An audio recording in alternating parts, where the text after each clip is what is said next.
Good morning, ladies and gentlemen. Mikey McNuggets coming at you with a solo edition of the Ultimate Cavaliers Show on a Wednesday morning. It is the end of August. We are still a few weeks away from the start of training camp. There is really nothing going on in the NBA world, but I got asked this question the other day, and I figured, you know what? This would actually make a halfway decent Ultimate Cav Show topic. So somebody asked me, McNuggets, what are some of your biggest concerns, or what are the biggest questions you have about this Cavaliers team entering the 2025-2026 season? We know how good Cleveland was last year, 64 regular season wins, and then they got bounced in 5 in the Eastern Conference semifinals to the Indiana Pacers. So with most of the roster back and minimal changes, what are your big questions for this team moving forward? So I picked 5.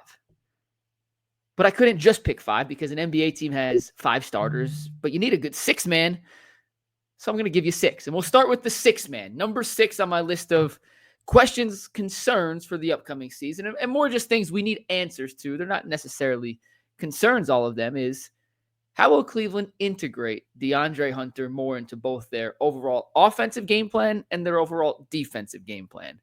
Last year, I was dead fast on the bench or on the hill that Max Strus was the right starter with the core 4 and DeAndre Hunter was the right closer with the core 4. This year, I am not on that hill anymore. Now that DeAndre Hunter will have a full offseason in this offense, he will be more familiar with all of his teammates. He will know what Kenny wants to do on both ends of the court. I just think it makes sense to start DeAndre Hunter, even if it's not the perfect stylistic fit. I'll die on the hill that Max Strus is a better stylistic fit among the core 4, playing off the 2 bigs, being an off-ball mover and a gravity changer than DeAndre Hunter is. But DeAndre Hunter is a better overall player, and he's the better defender. And I don't want to start games against good teams with one of my best 5 players not in the game, especially when he gives you as much lineup flexibility and versatility on both ends of the court as a 6'8" guy with 7'3" arms like DeAndre Hunter does. So what does it look like for DeAndre with another offseason, with 40-plus games under his belt alongside this Cavaliers roster look like? I hope they use more of DeAndre Hunter's isolation scoring ability. I hope DeAndre is more willing to buy into the Cavaliers' philosophy of drive, kick, and create mismatches. I hope DeAndre Hunter is more willing to become a rebounder and more willing to contribute to the efforts on the glass than we've seen in the past. And most importantly, I hope DeAndre Hunter is up to the challenge of what he did earlier in his career, which is singling out the best wing scorer, best guard scorer on the other team and saying, not tonight, buddy. I'm going to shut you down. That's something the Cleveland Cavaliers desperately need. I think it's much easier said than done to just plop a player of DeAndre's caliber into a team that was having as much success as Cleveland was and say, just go be you. It doesn't always work like that. There's a lot of acclimation that comes along with that process. He has to learn a new offensive terminology, defensive terminology, how you want to guard a pick and roll, how you want to chase a pin down. It's not just simply pick up basketball. There's a lot more nuance to an NBA game on both ends of the court. So my number 6 thing I'm curious to see is how the Cavs kind of integrate DeAndre Hunter more into their overall philosophy. It won't be easy. It never is, especially when you have a player like DeAndre whose best ability is his isolation ability to score, and the rest of your offense is predicated around driving, kicking, ball movement, attacking mismatches. But at the end of the day, DeAndre Hunter is one of the Cavs' best 5 players. He gives them the ability to play bigger or smaller with him at the 3 or at the 4. He can space the floor. He can shoot over guys in the mid-range. He can drive and attack the bucket. He's a really talented player. And how they unlock another level of DeAndre Hunter and utilize what he brings to the table that some of the other guys they have don't, and make it all work in cohesion on both ends of the court is something I am truly excited to see Kenny Atkinson and this staff focus on in year number 2. Number 5 on my list of questions, concerns, things I need answers to for the Cavaliers this upcoming season is simply whether or not Lonzo Ball and Larry Nance Jr. can stay healthy. And this is something that we will not get an answer to in the preseason. Well, hopefully not, knock on wood. We won't get an answer to until the end of the season. But the Cavaliers desperately need both Lonzo and Larry to be healthy for a deep and prosperous playoff run. We already know the Lonzo history. He's played 70 games in 4 years, missed 2 full seasons. His injuries last season weren't the same injury that kept him out for those 2 seasons he missed in consecutive fashion. He didn't play back-to-backs. It's a giant risk. But it's a giant risk that could have a gigantic payoff if he can't stay healthy. And if that knee is back to being healthy enough to play 60, 65 games in the regular season and, 20, 25 minutes in a playoff series. Lonzo and Larry both bring elements to this team that they simply did not have off the bench last year. Larry, a space three-point shooter from the big position to give Jared Allen and Evan Mobley another big to play with. He kind of gives you a little more defensive rim protection than a guy like Dean Wade did, even though he's not necessarily the perimeter defender. Dean is at this stage of his career. He was one of the most efficient three-point shooting bigs in the league, but he also missed a ton of games. And he's also had a knack of being unable to stay healthy for prolonged portions of a season. So this is one that's just a natural concern, but the question simply is, can those two guys stay healthy? Because if they do, I think the Cavs have actually upgraded their overall depth and the overall composition of different skill sets they have to utilize at different times throughout the game. And if they don't, then the Cavs bench looks awfully thin, and there's a lot of guys that have a lot of questions to answer that we're going to get to here in the next point. And that's the perfect segue to concern number 4. And that is, which one of these bench guys is going to take the leap this year? They paid Sam Merrill above what the market value for a player of Sam's caliber is. You got that 4-year, $36 million deal. They chose Sam Merrill essentially over Ty Jerome, who finished top 3 in the 6th Man of the Year award voting last year. Can Sam Merrill get back to his sniper status and increase that three-point percentage to where it was 2 seasons ago? Took a little bit of a dip last year, but while he dipped in his three-point percentage, he increased in a lot of the other things he did. So there's a little bit of a give and take. I fully understand, but the Cavaliers need Sam, and they are paying Sam to get back to being a sharpshooter while also providing the defensive and the playmaking and just the intangible plays that he did last season. Could it be a Jalen Tyson, a second-year guy who showed flashes when he played as a rookie? I wanted to see more of him as a rookie. Kenny said we're deep enough. He'll get his time when the time is right. But can Jalen Tyson be a guy that can be a bench creator for this team, that can generate some offense when the Cavaliers' second unit is going through little bit of cold streaks, for lack of a better word? Is he a guy that you can play with most of the core 4 alongside Donovan and Darius to provide some extra beef on the perimeter, be a physical defender on the wing, grab some rebounds, which may be his best skill set right now is his ability to rebound? I mean, I go back to when he was drafted. I had a Western Conference coach tell me he was the strongest guy they had in any workout, quote, strong as an ox. And can he use that to help give Darius and give Donovan a little bit of relief on a night-to-night basis? Is it Jalen Tyson? He's a guy I'm very high on. I hope he's one of the guys that takes a jump. Could it be rookie Tyrese Proctor, who was a second-round pick but was a first-round talent? He just told teams to sit back, relax. I'm not going to sign with you guys because you don't have a fully guaranteed NBA contract for me, and Cleveland does with that 49th pick, so don't take me. Will it be a Max Strus, who had been good?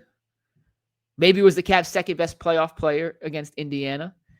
Could be an entirely new role as a 6th man this season if Kenny Atkinson makes the DeAndre Hunter switch to the starting lineup. Will he increase his scoring output and efficiency with more responsibility? Will become more of a playmaker? Which one of these secondary guys, which one of these guys outside of the core 4 will take a leap to fill some of the scoring void left behind when Ty Jerome signed with Memphis? It could be a Craig Porter Jr. Maybe it's Naquan Tomlin. Maybe Dean Wade all of a sudden develops an outside game, a more consistent outside game, I should say. Regardless, the Cavaliers need somebody on that second unit to help generate some offense. You're not going to beat Ty Jerome. None of them are going to beat Ty Jerome by themselves. But as a collection, they could be more efficient and slightly more productive than Ty Jerome as one person.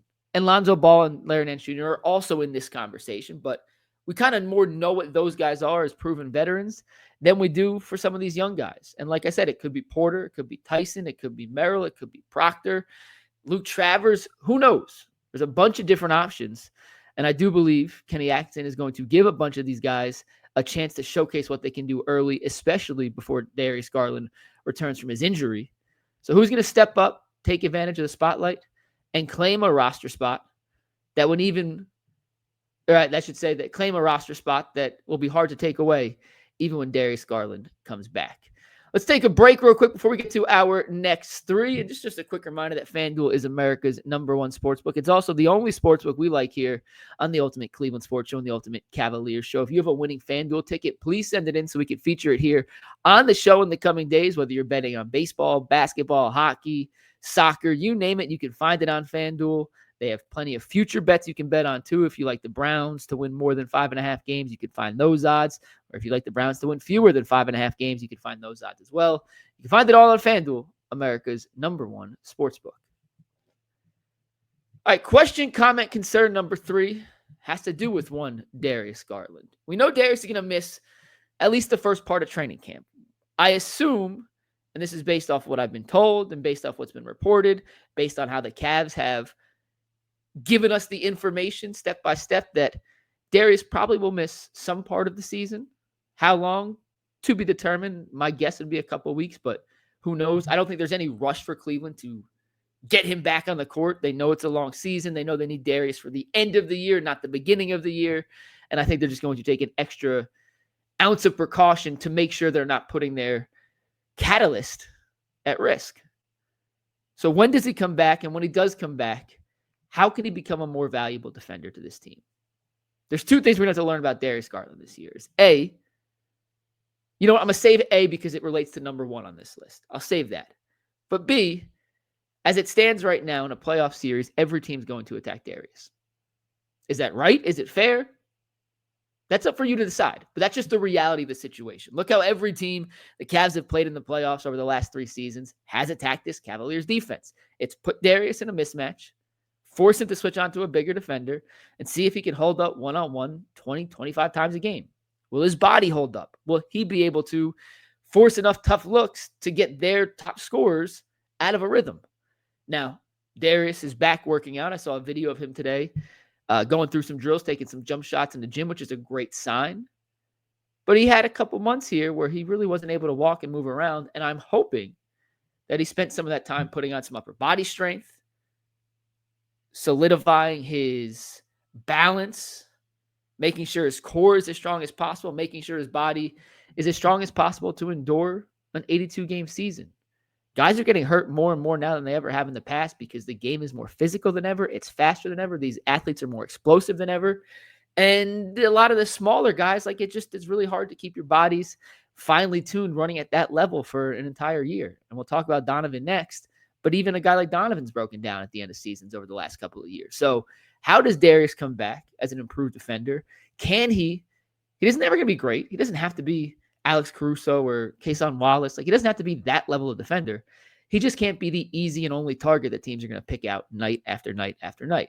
Now, I'm curious to see how Kenny Atkinson and the staff, with a year of data and film and knowing Darius' tendencies better, I'm curious to see what they draw up to kind of not hide Darius, but help Darius and put him in less disadvantageous situations to where he's being forced to switch on the perimeter onto a Jason Tatum or a Jaylen Brown 15, 20 times a game. Maybe the Cavs don't concede switches as easily. Maybe they help and show and recover more often if the screen's set that far out. We'll see what they decide to do. But I am fascinated to see that when Darius gets back, can he get back to being the old Darius? That's obviously the most important thing. And then 2, on the defensive end, how does he up his game, improve his caliber of play so that other teams can't just consistently single him out and say, where are you at, number 10? There you are. All right, that's what we're going to attack. It's going to be crucial for the Cavs if they're going to go on a deep playoff championship run to find ways to overcome teams doing that night in and night out, possession in and possession out. And it's on Darius to do everything he can to make himself the best defender he can be. A lot of it's effort, and a lot of it's his body. And after having a few months off his feet, I'm hoping we see a more physically imposing, he'll never be, a giant mass monster, but a more physically imposing version of Darius Garland. I think a few extra pounds can also benefit him on the offensive end of the court as well. That brings us to number 2. My number 2 concern for the upcoming season. My number 2 question is, can Donovan's body hold up for an entire season? Now, you may say this is unfair. Sure. And maybe it is. But we saw against Boston 2 years ago, Donovan missed the final couple games because of a calf injury. We saw Donovan re-aggravate said calf injury against Indiana in this playoff series. And that was after he played a career low in minutes during the regular season. That was after playing the fewest games he's played in quite a while. Kenny Atkinson and the staff did everything they could to load manage these guys to get ready for the postseason. And despite all the things they did in the regular season, Donovan playing just 31.4 minutes per game. He only played in 71 games, got 11 off. If you go through the rest of his career, 31.4 minutes is 2.5 minutes fewer than his previous career low. So they did what they could, and it still wasn't enough to fight off the injury bug. And Donovan played incredible for the most part against Indiana, despite the injury. He did everything you could ask for. His usage rate was darn near 50 in the first 2 games, single-handedly doing what he can to lead Cleveland to a win in one of those 2 games. And we all know how game 2 ended, that devastating collapse where he simply ran out of gas. It wasn't enough. And against Boston, when they needed him most, he was dealing with a calf injury. Calf injuries are scary, and they take a while to recover. And I personally thought that Donovan seemed just slightly less explosive last year than he has earlier in his career. And that may just be getting a little older. That may just be, the deterioration of not being in your peak athletic form anymore. But if he's going to become a little less athletic, he's going to rely a little more on his jump shot. His body should be able to hold up longer and deeper into the season. And we didn't see it last year. So I don't think it's crazy to say that my number 2 concern entering this season is, can his body hold up?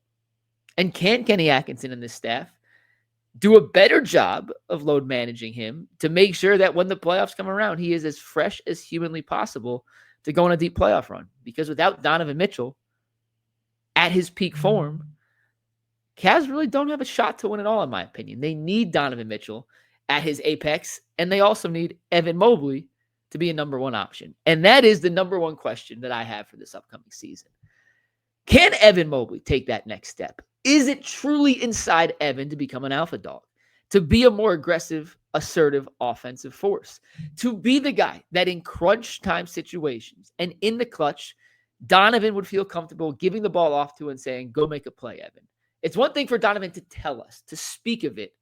It's another thing to see Donovan do it in a big game, in a big moment when the lights are the brightest and there's actual consequences if it doesn't work. And we're not going to find that out until later in the year.